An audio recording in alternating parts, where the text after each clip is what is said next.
जाति जनगोष्ठीखौ लाफानानै बयनिबो समानै जौगानाय आरो प्रत्येकटा जाति जनगोष्ठीनि गाव गावबागाव हारिनि राव हारिमु थुनलाइखौ रैखाथि लाखिनायनि गेजेरजों बे ओनसोलाव रायजो जानायनि खाबुखौ होनो थाखाय जोंनि पिपल हान्जाया खामानि मावबाय थानाय जादों।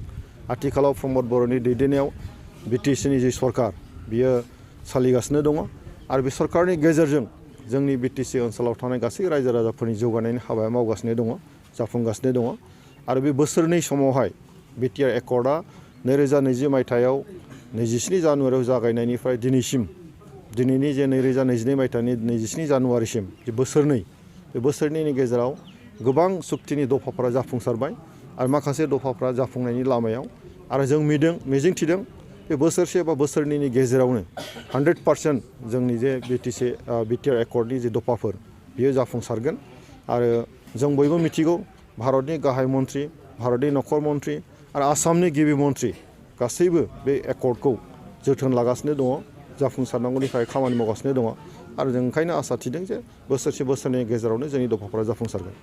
आथिखालाव जोंनि जि दफाफोर गुबैयैहाय जे जोंनि जि अबजेक्टिभसमोन एकर्डनि जि अबजेक्टिभसमोन जे बिटिआरनि गोहोखौ बारायनाय बेनि सिमाखौ बारायनाय सिमा बारायनायनि हाबाफारिया जागासिनो दङ। गेजेरावहाय बे सिमा बारायनायनि थाखाय जि मोनसे बाउन्डारि कमिसन दानाय जादोंमोन बे बाउन्डारि कमिसननि जि चेयारमेन बिथाङा रुंसारि जानायाव साननैसो जोंनि खामानिया थाबथानाय जादोंमोन।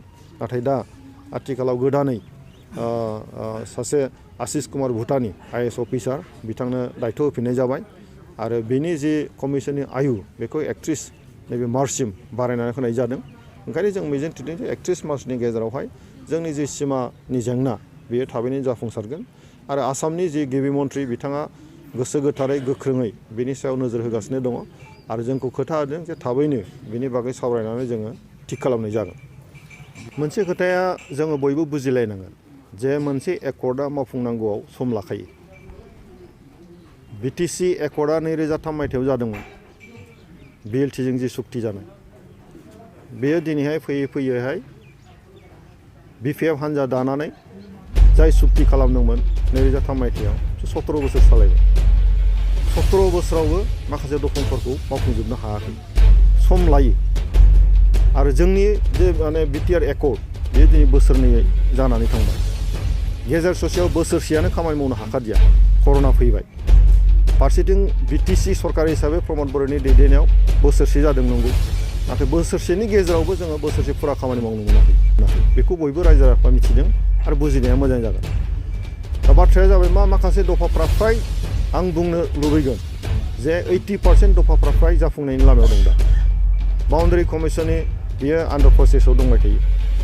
बर' कसारि अट'नमास काउन्सिल दादों बाहेरायाव, बिटिसिनि बाहेरायाव थानाय बर'फोरनि थाखाय मोनसे बेंखनथाय होनांगौ होननानै मोनसे सासननि गेजेरजों बेबो अलरेडि जाफुंसारबाय। फारसेथिं एनडिएफबिनि जि मोनसे रिहेबिलिटेसन बाथ्रा आथिखालाव 4000सोनिबो बारा जोंनि केडारफोर फ्राय रिहेबिलिटेसन होनाय जाबाय आरो जायफ्रा माने रुंसारि जालांदों बा मार्टियार्स जालांदों बिथांमोननि थाखाय 5 लाख थाखा होनायनि जि मोनसे बाथ्रा दंमोन बेबो आन्डार प्रसेस जागासिनो दङ। हयथ' बे थाबैनो जाफुंसारगोन। दा बाथ्राया जाबाय माखासे केस गोनांफोर हाइनियास क्राइमनि थाखाय जायफोर केस दङ बा एसे केसा एसे गुरै बेफोरनि थाखाय मोनसे प्रक्रिया सोलिगासिनो दं आरो केसनि बाथ्राया जाबाय आयेनगत मोनसे बेबस्था। जों बेखौ बयबो बुजिनाया मोजां, बुजिनांगोनबो। बिएलटिनि केसाबो फोजोबनो थाखाय गोबां बोसोर नांदों, दाबो मोनफा मोननैया दाबो दंबावो। गतिके जों मोनसे बिसास लानांगोन, जों बेवहाय दावराव दावसि खालामनानैबो लाब गैया, जों बुजिलायनानै थांनांगोन। जायफोर केस दङ बे केसफोरा थाबैनो फोजोबनो थाखाय बिटिआर सरकाराबो नाजाबाय थादों, इभेन आसाम सरकाराबो नाजाबाय थादों। आयेननि माखासे बाथ्रा दङ बेहाय, बेखौ नों बुंबाबो जानाय नङा, आं बुंबाबो जानाय नङा। गतिके सिस्टेमेटिक भाबै आयेनगत भाबै बेखौ फोजोबलांनायनि जि प्रक्रिया बेखौ खालामबाय थानाय जादों, बेयो थाबैनो जालांगोन। सफार जोंनि मानगोनां रन्जन दैमारिनि बाथ्राखौ दिनै बारे बारे बयबो बुंबाय थानाय जायो। रन्जन दैमारिल' नङा, गोबां माखासे जोंनि एनडिएफबिनि दैदेनगिरिफ्रा दाबो जेल सिङावनो दंबाय थायो। बे बाथ्राखौ लानानै जों बयबो बुंबाय थानाय जायो। बे गासैबो बाथ्राफ्रा आयेनगत मोनसे प्रक्रिया। दा रन्जन दैमारिखौ बुङो जे नै सासे सुक्तिकारिया बाहेरायाव मानो फैनो हाया होननानै, नंगौ बेखौ जों बयबो बुजियो। नाथाय बिथांनि जि केस सुक्तिनि सिगां बिथाङा सासे कनभिक्टेड मानसिमोन आयेनगत भाबै आरो। दा जों आन्दलनकारिफोरनि थाखायबा बियो जोंनि थाखाय कनभिक्टेड नङा। जोंनि बर'फ्रा बेखौ बुङो जे बे सासे आन्दलनकारि नेता, गतिके जों बेखौ मानिया, जों गोसोआव मानिनो हागौ। खिन्थु आयेनगत भाबै जुदि नायो आयेनगत भाबै आयेना बेखौ मानिया जे बिथाङा सासे कनभिक्टेड मानसि थ' गतिके अलरेडि कनभिक्टेड बा बेखौ सिस्टेमनि गेजेरजों बाहेरायाव लाबोनायनि जे प्रक्रिया दं आयेनगत भाबै बेखौसो दिनै मावनो गोनां जादों आरो बिनि थाखाय जों समखौ नेनो गोनां जादों भारत सरकाराबो आसाम सरकाराबो रन्जन दैमारिखौ बख'नांगौनि थाखाय सानफ्रामबो माबा नङा माबा मोनसे लामा दिहुनबाय थानाय जादों आरो जों मिजिं थिदों समाव बिथांखौ दिहुननायनि थाखाय बेबस्थायाबो जागोन गतिके जों हाखु दाखु जानो नाङा आरो जोङो आन्दलनकारि मोनसे जाति हिसाबै आन्दलनकारि नेता हिसाबै आन्दलनकारि साफा जों केडार हिसाबै बिनि बागै जोङो आयेनगत भाबैबो जों बुजिनांगोन आरो जोङो जितु एकर्ड खालामबाय एकर्डखौ 100% जाफुंहोनांगौआ दा जोंनि साफ्रोमबो दैदेनगिरि साफ्रोमबो दिनै 27 जानुवारि 2022 मायथाइनि आरो जों बयबो मिथिगौ थांनाय 2020 मायथाइनि 27 जानुवारि अक्ट'आवहाय भारत सरकार आसाम सरकार आरो बर'नि आन्दलनकारि हान्जा जेरै एबसु एनडिएफबि आरो इउबिपिअ थाम हान्जायारि सावरायनायनि गेजेरजों मोनसे बिटिआर गोरोबथा जानानै थांदोंमोन आरो बे बिटिआर गोरोबथानि गेजेरजों